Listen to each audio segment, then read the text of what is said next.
இங்கே சொல்லப்பட்ட அந்த தீர்க்க தரிசன வார்த்தை என்னன்னு சொன்னால், அவங்க வந்து அந்நிய தேசத்தில் 400 வருஷம் இருப்பாங்க. யார்? உன்னுடைய சந்ததி, அதாவது ஆபிரகாமுடைய சந்ததி 400 வருஷம் இருப்பாங்க. அவங்கள மிகுந்த பொருட்களோடு நான் வர பண்ணுவேன்.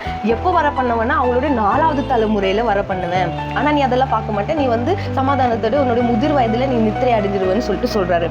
இதெல்லாம் வந்து நிறைவேறுச்சா அப்படின்னு சொல்லி பார்த்தா உண்மையிலே நிறைவேறிச்சுங்க. இது எப்போ சொல்லப்படுதுன்னா, ஆபிரகாமுக்கு ஒரு குழந்தை கூட இல்லாதப்போ சொல்லப்படுது.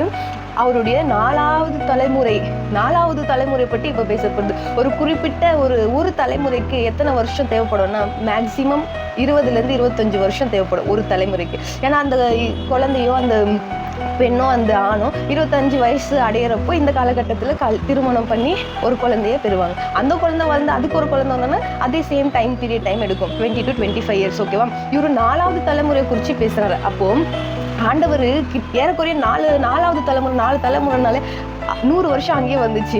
இன்னும் ஒரு குழந்தை கூட இல்லை ஆபிரகாமுக்கு. ஆனால் ஆண்டவர் வந்து 4வது தலைமுறை, அதாவது 100 வருஷம் கழிச்சு நடக்க போகிற விஷயத்தை இப்பயே சொல்கிறாரு.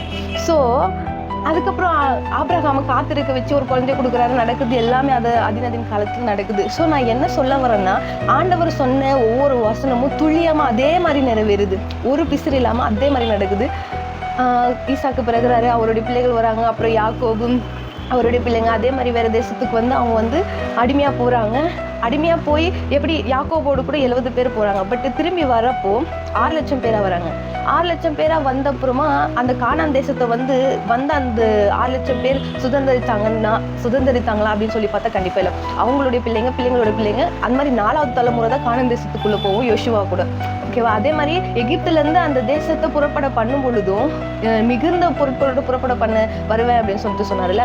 நிறைய வாதைகள், மகிமையான காரியங்களை காட்டி ரொம்ப பலத்தோடு ரிட்டர்ன் வரப்போ நிறைய பொருட்களோடும் அவங்க சம்பாதிச்ச ஆஸ்திகளோடு கூட புறப்பட்டு வர மாதிரி வந்தாங்க. ஸோ இங்கே சொல்லப்பட்ட ஒரு வார்த்தைகளும் இங்கே அதே மாதிரி நிறைவேறதை நம்ம பார்க்க முடியும்.